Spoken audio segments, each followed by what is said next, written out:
कि नंबर पे अर्निंग्स पर अब एक बार नज़र डालें तो यहाँ पे जो इसका नेट इंटरेस्ट इनकम है वो एक्सपेक्टेशन से कम यहाँ पे बढ़ता हुआ नजर आया।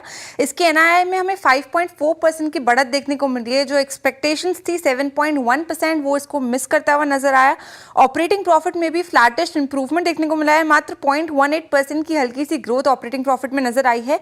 लेकिन सबसे बड़ा झटका जो है वो नेट प्रॉफिट के यहाँ पे दायरे में देखने को मिला। Q4 में बैंक का जो मुनाफा है वो 14% तक यहाँ पे गिरता हुआ नजर आया। हालांकि एनालिस्ट का जो एस्टिमेट था वो 11 से 17% की यहाँ पे गिरावट का एस्टिमेट्स था, तो ये एक्सपेक्टेशंस के बीच में नजर आया।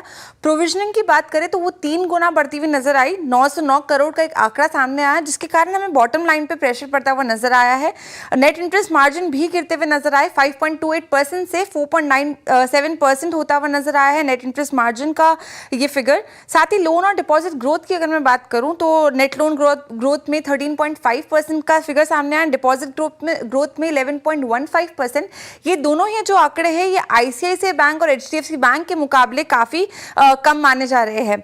इसके अलावा स्लिपेजेस भी यहाँ पे कम हुए हैं। Q3 में जो Q3 के जो 1657 करोड़ का आंकड़ा था वो Q4 में गिरकर 1488 करोड़ के सामने आया। एसेट क्वालिटी में भी थोड़ा सुधार देखने को मिला है। ग्रॉस एनपीए 1.5% से घटकर 1.42% पर नजर आया। साथ ही नेट एनपीए भी 0.41% से गिरकर 0.31% पे यहाँ पे नजर आया है। ब्रोकरेजेस की अगर माने तो 2 ब्रोकरेजेस सीएलएसए और बर्नस्टाइन के व्यू की बात करें तो सीएलएसए ने स्टॉक पर होल्ड की रेटिंग दी है फिलहाल, और टारगेट प्राइस दिया है 2225 रुपए का। उनका कहना है कि पीपीओपी एस्टिमेट जो है वो 3% कम रहा, और साथ ही एनआईआई में स्लो डाउन और ज्यादा ऑपरेटिंग कॉस्ट के कारण मार्जिन में प्रेशर अभी भी बना हुआ है। बर्नस्टाइन की अगर मैं बात करूं तो उन्होंने मार्केट परफॉर्म की रेटिंग स्टॉक को दी है, टारगेट दिया है 1950 रुपए का। उनका कहना है कि ईपीएस में 13% का ईयर ऑन ईयर गिरावट देखने को मिल सकती है, और डिपॉजिट ग्रोथ भी आईसीआईसीआई बैंक और एचडीएफसी बैंक से नीचे है।